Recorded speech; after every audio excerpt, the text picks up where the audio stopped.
Jeremy does a great job singing, doesn't he? Some of them old songs. Been a while since I've heard them. How y'all doing today? Well, I hope we talk about something that's value to you. I'm going to back off the fundamentals of the faith for a while. I've got 10 lessons done. If there's more that you want me to talk about, let me know. And I'll do more. But I thought it was time to change gears just a little bit. Today, I was wanting to talk about death. Boy, what a way to change gears, huh? Death. Appointment that we all must keep. We don't like to think about death. I can't believe she got married. That broke my heart. I can't believe she did it, Mark. Okay, appointment that must be kept, according to Hebrews 9:27. It's something we all must do. We don't want to think about it much, which is a little bit foolish because we got to do it. And I figure if I'm going to die, I'd rather do it the right way than the wrong way. I like to be prepared for something. I don't like to, it's like getting ready to preach a sermon. I study what I'm going to talk about. I don't want to get up here and try to talk about something I don't understand because I'd look pretty silly in the process. But one of these days I got to die and I want to get it right. So I practice for that too. I don't think it's wise to avoid reality or factual things. Things we know that's going to happen to us.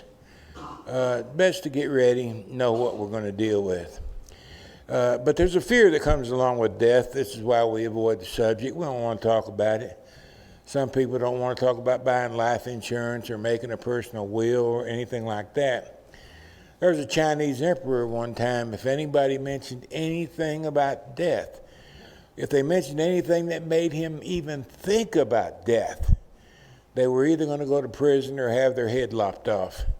He was adamant about never hearing about anything that had to do with death. And you know what? He up and died. We got to die, and we know it. But the fear of death keeps some people failing to deal with the reality. In 1 Corinthians 15:26, death is an enemy. The Greek word translated enemy has a first cousin, and that first cousin is hate. Death is a hated thing. It's something that Paul the Apostle understood. He knew what we would think about death. It's a fearful thing. Bildad, one of Job's friends, he referred to death as the king of terrors. It was a thing that was more fearful than anything else, was the prospect of having to die. David said, "My heart is severely pained within me."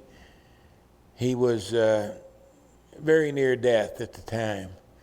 The terrors of death have fallen upon me.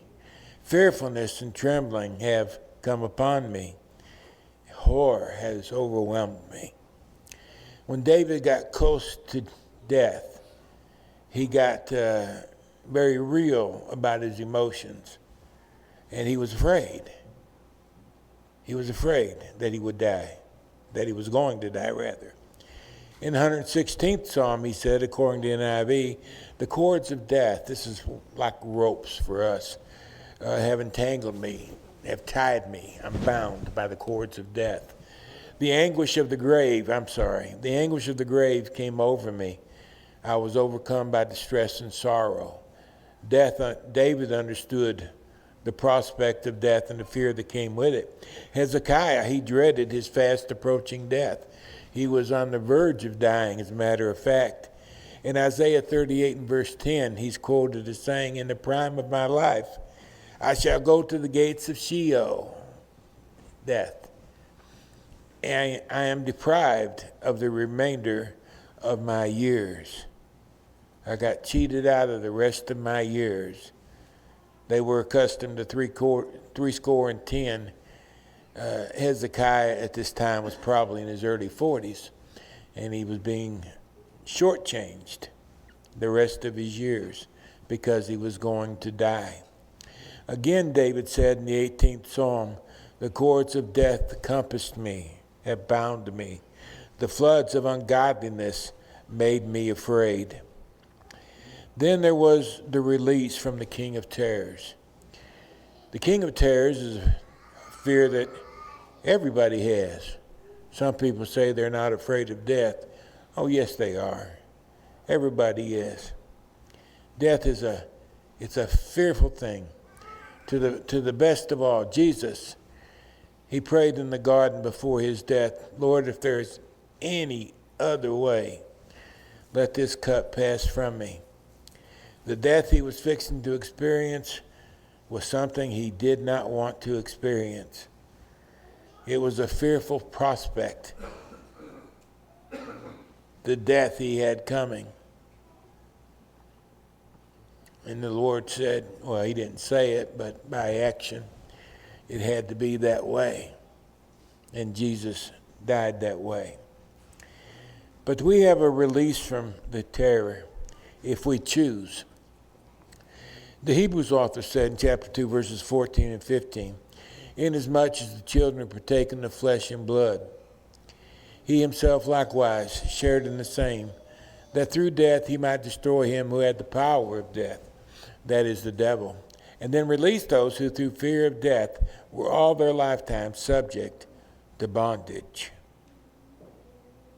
The fear of death doesn't pass completely, but it can be minimized for those who believe in Jesus, those who walk with Jesus, because they have a promise that when they die, they won't die alone. They'll be accompanied by angels. And when they die, they'll have a home with God in heaven, as well as those that preceded them in death among the saints. For the child of God, death, there's a lot to look forward to. But still, there's fear of death that's going to be there. Just because we trust in the Lord doesn't mean we're not going to share in anxiety, at least for a little bit. I've watched people die with their chin up. First person I ever watched die, I'll never forget as long as I live. Just shortly before she passed, I was there visiting with her. And she patted me on the hand. And she said, don't worry, it's going to be okay. I thought, boy, what a goof I am. I went to her house to help comfort her, and she had to comfort me. She had more faith than I had, I know.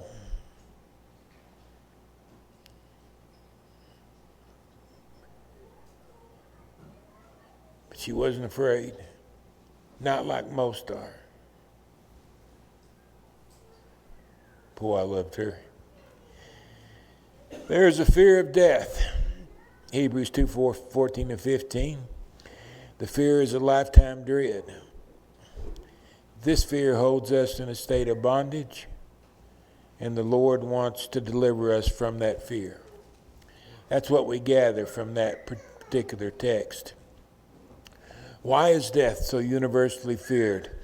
Number one, the fear of the unknown. We generally fear what we don't know. Friday, children started back to school. Some children change schools. And there's always anxiety when you change schools. For most kids. Some kids they're so wild and nothing really bothers them. But most kids, when they change from one school to another, there's some anxiety that goes with that. And the reason is they're going to a different school. They've never done that before. It's strange. It's new. I mean, they just went to school with the kids that are in that school. They left little school, went on to middle school, and now these kids are leaving little school and they're going on to middle school. They know the kids above them, but it's a new place, and there's a fear that goes with it. You start a new job. What do you got to fear?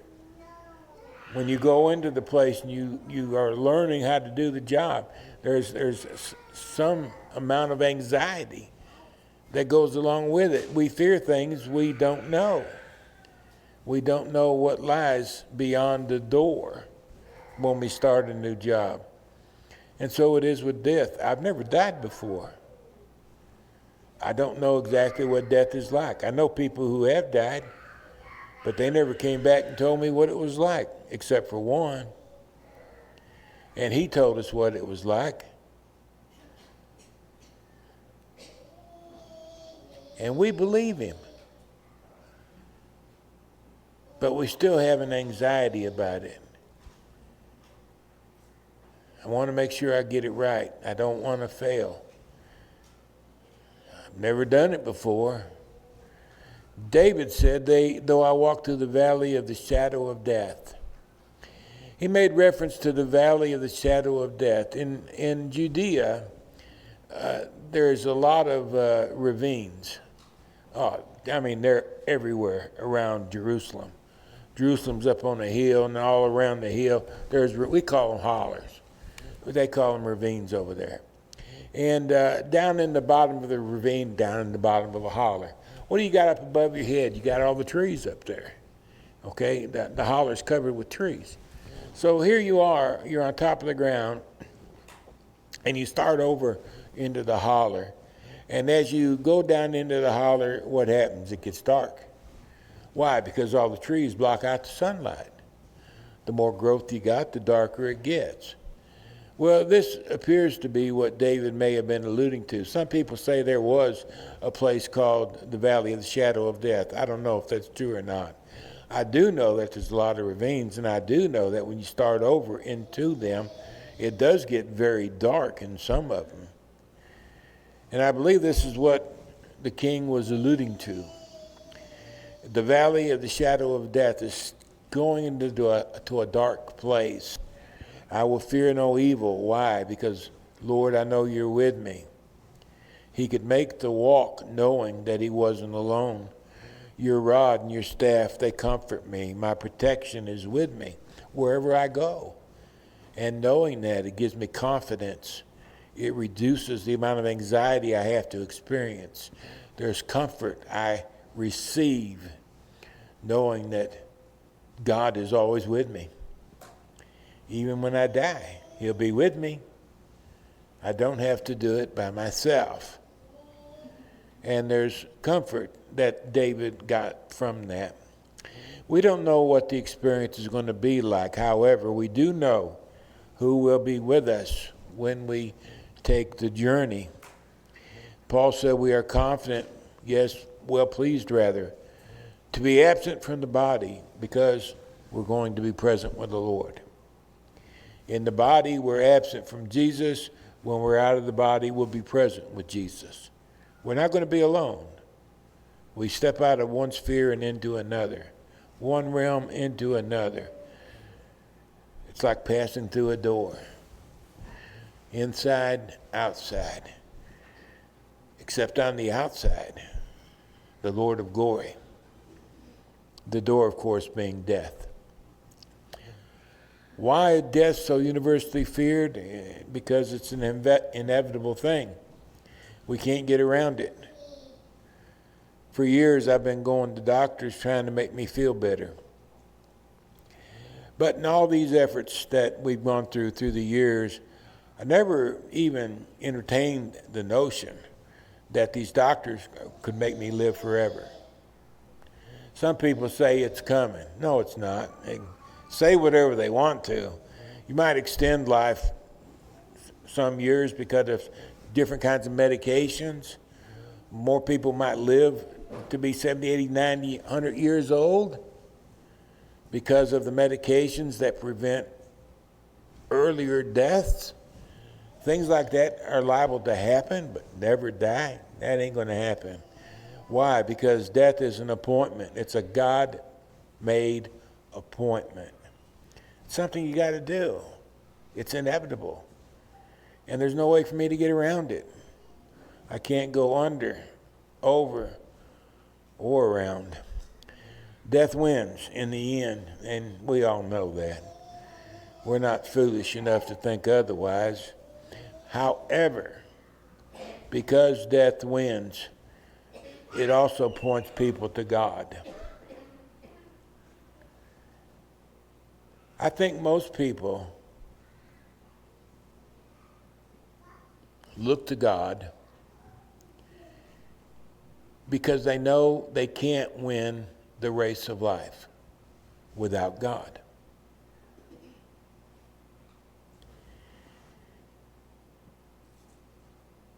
If I want to live on, there's but one way offered to me, and that is through the Lord Jesus Christ. And there is no other, at least nothing that's valid or substantial. Death is a constant reminder that I can't stay here. And I want to have something to do with where I land, especially when I know that hell's the alternative. The Grim Reaper is not the victor. Peter said, I think it is right, as long as I am in this tent, to stir you up by reminding you, knowing that shortly, soon, I must put off my tent, my body, just as the Lord Jesus Christ showed me. Moreover, I will be careful to ensure that you always have a reminder of these things that I've been talking about after my decease. The Lord has told me that I'm soon to die. But before I die, I want to write as much as I possibly can so that you will have these words from God to follow after my death. Now, there's two words in this passage that's key. The first word is tent. It comes from the Greek term skene. It means a tabernacle, a place of dwelling. You dwell inside of a tent. You go in a tent, and you can come out of a tent. You go in, you come out. Well, that's what Peter's likening the body unto. It's a tent that the spirit can enter into and live. And when it's time, the spirit will come back out of the tent. In this case, however, the tent is going to be disassembled and put away for another day when it'll be resurrected back to life. The other word is the word decease. The word decease comes from the Greek word exodus. And we all know that exodus means departure. In other words, Peter was going to exit his tent and depart from this world, going into another world. That is the world where God dwells. But before I do, I'll write down as much as I can so you'll have as much information as you need so you can follow me too. That's the gist of what the apostle is saying. He was going to depart from this world. He was going to pass through a door into another world. He was going to make a transition. And the world to which Peter was going was a very far better place. Philippians 1:23. It only gets better for the child of God. It doesn't get worse. It only gets better. There are no tears. There are no sorrows. There are no pains. There is no suffering. The only thing on the other side of that door is eternal life. And because of that, the fear of death is greatly diminished for some, at least those to whom the promise has been made. Why do we fear death? It's a perceived finality. Job asked, if a man dies, shall he live again? Job knew he would live again after death. I think he raised the question so his friends could ponder it. But he knew what was coming in the last day. Is the grave an eternal destiny? Well, to most people, the answer is yes. Most people hope for oblivion. Before I became a Christian, I hoped for oblivion. I thought that my return out of the world would be like it was before I entered the world. I don't remember anything before I came into the world. As a matter of fact, I was grown a bit before I knew anything at all, at least that I can remember. But if you can go back to the way it was before you were born, where you knew nothing, you knew no pain, no suffering, no nothing, oblivion, you could live with that, couldn't you? To not exist at all? You got heaven or oblivion. You can live in the world the way you want to. You can do anything that you choose to do, because if you die, you're simply going to cease to exist. Is it worth giving up heaven? Some people say, well, I really don't like heaven because it's not the kind of place I want to be. I choose oblivion. A lot of people hope for oblivion because oblivion's preferred over hell. But there is no oblivion. Once we were created by God. It was God who created us. Our mom and daddy provided the tent for us to live in. But it was God who put us in that tent. Once God created us, we were never going to cease from existing ever again. If a child dies in the womb, that child lives on. Whatever life God created, it never comes to an end. It is immortal. You and I are immortal. We'll never cease to exist. There is no oblivion. People are deceiving their own self so they don't have to deal with the pain of dying. But they're banking on a lie. Isn't that sad? Isn't that sad to live your whole life after a lie? But so many do it. It's the grave and eternal destiny. Is at the end of it? The answer, of course, is no. Job came back and he said in chapter 7, verses 9 and 10, as the cloud disappears and vanishes away, so he who goes down to the grave, he does not come up. He shall never return to his house, nor shall his place know him any more.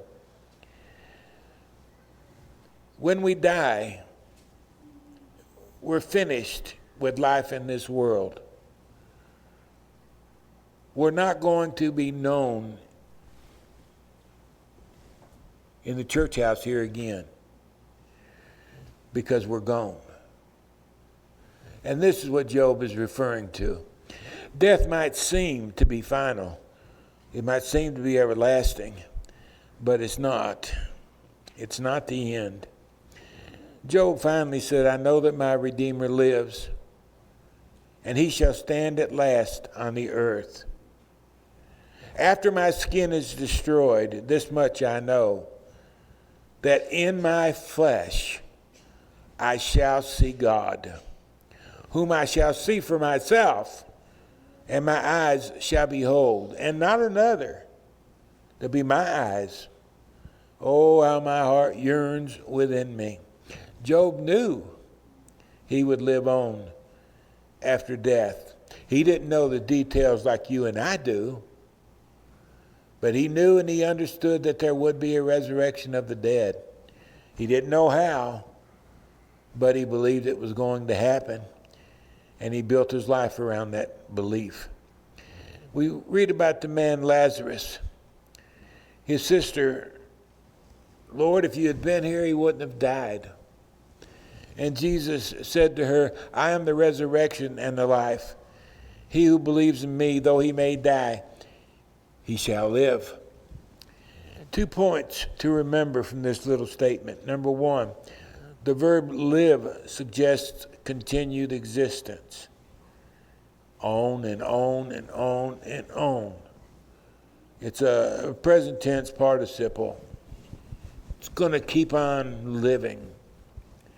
In John 8:51, the Lord said, most assuredly I say to you, if anyone keeps my word, he shall never see death. The word death means a separation in the Bible. The death, our death, is the separation of the spirit from the body. Our sister Marie died the other day. What does that mean? That means that she left her body. Her body stayed here. It's still with us. It will soon be planted in the ground.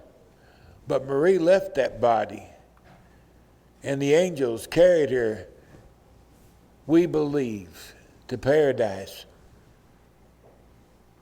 To live on and on and on and on with God. Death is a separation of the body and the spirit. But there's other kinds of death also. For example, Jesus said, if anyone keeps my word, if anyone keeps his word, they're going to be joined to Jesus. They're going to be joined to life everlasting. If anyone keeps my word, he shall never be separated from life. He shall never be separated from the Lord. That's the significance of what the man's talking about. Those who keep his word are those who inherit the promise. Death is just a transition. We make too big of a deal out of it. I make too big of a deal out of it. We read more into it than it actually is. Death is a transition. It's like stepping through that door from the inside to the outside. That's what death is. In a moment, in the twinkling of an eye, we step out of this realm and into the spirit realm. We don't have to travel through space. We do it right here. When Marie left this world, she did it in a moment. If you ever watch someone die, you see them die, it's in a moment. Sometimes they take a last gasp of breath and they're gone. Stepped out of this world and into the world to come. It's a transition. Death is not a termination. And that's a wonderful thing to ponder. How wonderful to think that our friends, our loved ones live on. That they aren't gone. We can see them again. We can hug them again.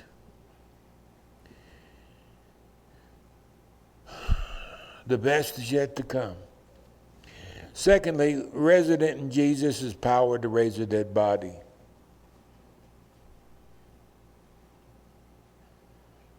He's the only person that can do it.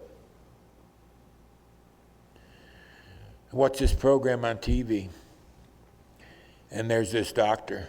I make fun of it because somebody's fixing to die, and they're beyond hope, and sometimes they even take their last breath.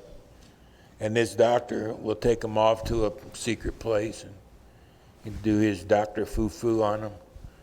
And before you know it, he's got them living again, back to life. And I make fun. I tell BR, I say, he resurrected another one. And no man got that power to resurrect. Only the Lord does. And he's the one that shall raise the dead. Well, I'm going to stop. We're about out of time. I got a whole lot more reasons. Because we love life. We do. We don't want to let go. We go kicking and scratching. Everybody wants to go to heaven. Nobody wants to die. Boy, I've had people say that to me a lot through the years. And I thought, wow, you are right. I kind of hate it, but you are. And I had to think about that. And there is truth to it. I would love to go to heaven, but I would hate to leave my family, and I'd hate to leave you all. I'm still able to talk, still able to try to teach, and I'd hate to give up on that. I'd like to go to heaven, I really would, but I'd like to stay here, I really would. Like Paul, I'm in a strait betwixt two, to go on and be with the Lord, which is by far better. But to remain here is more needful for the people I love. I think that's why we're not in a hurry to die. We're not done. We got business we want to take care of. And our business, of course, has to do with people. And we just aren't ready to let go. I don't believe that's wrong. I believe it's normal. I believe that's what the Lord felt when he had to leave his apostles.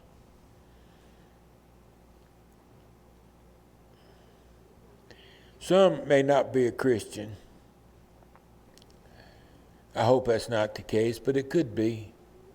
And I would love if you would just think about the things we talked about and give it some serious thought, because what's inevitable is that one day we must die, and then we must go where we are sent after we die. There's no choices anymore. There's no free will. We just do what we're told. We'll die and we'll go either to be with the Lord, or we'll go to a place that Jesus called a hell, which will be worse than awful. And there's no second chances anymore.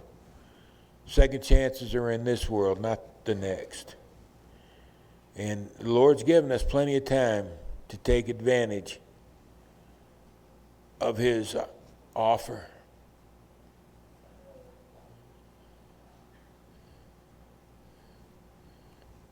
If you don't believe in Jesus as the Son of God, won't you let us help you get to know him?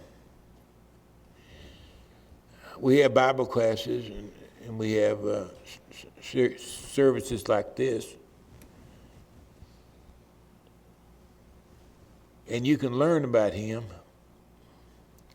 And if you do, you're gonna like him. You're gonna love him eventually, because he's the greatest man that ever crossed our path. And you get to the point where you can believe in him and you're willing to stop sinning. You can be immersed in water, be born again, become a New Testament Christian. As children of God, we have an obligation to walk in the light. If we do what Jesus wants us to do, then the promise applies to us. But we must do what he wants us to do. That's very important.